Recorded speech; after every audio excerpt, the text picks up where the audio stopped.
വ്യാജ സർവേ ഫലം സമൂഹ മാധ്യമങ്ങളിലൂടെ പങ്കുവച്ച സംഭവത്തിൽ ശാസ്തമംഗലം വാർഡ് ബി.ജെ.പി. സ്ഥാനാർത്ഥി ആർ ശ്രീലേഖയ്ക്കെതിരെ തെരഞ്ഞെടുപ്പ് കമ്മീഷന്റെ നടപടി.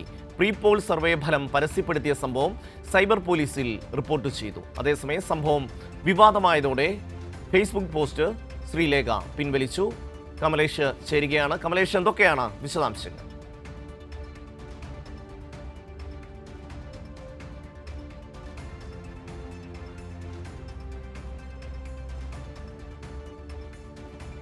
വ്യാജ സർവേ ഫലം സമൂഹ മാധ്യമത്തിലൂടെ പങ്കുവെക്കുകയാണ് ബി.ജെ.പിയുടെ തിരുവനന്തപുരം കോർപ്പറേഷൻ സ്ഥാനാർത്ഥി ആർ ശ്രീലേഖ.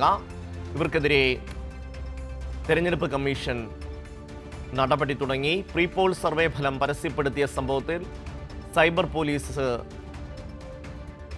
കേസെടുത്തിട്ടുണ്ട്. അതേസമയം സംഭവം വിവാദമായതോടെ ഫേസ്ബുക്ക് പോസ്റ്റ് ശ്രീലേഖ പിൻവലിച്ചു.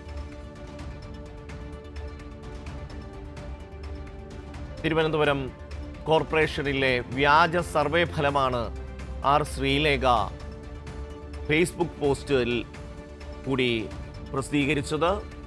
തെരഞ്ഞെടുപ്പ് ചട്ടത്തിൻ്റെ ലംഘനമായ കാര്യമാണ് ആർ ശ്രീലേഖ ചെയ്തത്. നേരത്തെയും ശ്രീലേഖയ്ക്കെതിരെ നടപടി വന്നിരുന്നു. പേരിൻ്റെ കൂടെ IPS എന്ന് ചേർത്ത് പോസ്റ്റർ അടിച്ച് നാട് എല്ലാം ഒട്ടിച്ചിരുന്നു. അങ്ങനെ അതിലെ IPS എല്ലാം പിന്നീട് മായ്ക്കേണ്ടി വന്നു. ഇപ്പോൾ കമലേഷ് ചേരുകയാണ്. കമലേഷ്, ശ്രീലേഖയുടെ പോസ്റ്റ് നടപടി വിശദാംശങ്ങൾ. ഷമി, ഇന്ന് രാവിലെയാണ് ഇത്തരത്തിൽ ഈ തെരഞ്ഞെടുപ്പ് ചട്ടങ്ങൾക്ക് വിരുദ്ധമായ ഒരു പോസ്റ്റ് ശ്രീലേഖ ഈ ശാസ്തമംഗലം NDA സ്ഥാനാർത്ഥി കൂടിയായിട്ടുള്ള ആർ ശ്രീലേഖ ഫേസ്ബുക്കിൽ പോസ്റ്റ് ചെയ്തത്. അതായത് പ്രീ പോൾ സർവേ ഫലം, അതായത് NDAക്ക് വലിയ മുൻതൂക്കം ഉണ്ടാകുമെന്ന് കാണിക്കുന്ന ഒരു സർവേ ഫലം ആണ് അവർ ഫേസ്ബുക്കിൽ പോസ്റ്റ് ചെയ്തത്.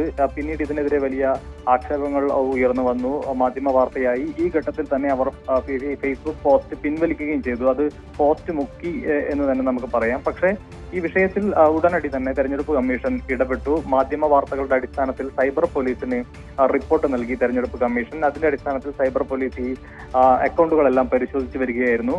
ഈ പോസ്റ്റ് ആദ്യമായി സാമൂഹ്യ മാധ്യമങ്ങളിൽ ഷെയർ ചെയ്തിട്ടുള്ളത് അല്ലെങ്കിൽ പോസ്റ്റ് ചെയ്തിട്ടുള്ളത് ആർ ശ്രീലേഖ തന്നെയാണ് എന്ന് സൈബർ പോലീസ് കണ്ടെത്തിയിട്ടുണ്ട്. ഇവരുടെ പോസ്റ്റ് മറ്റ് നിരവധി ആളുകൾ ഷെയർ ചെയ്തിട്ടുമുണ്ട്.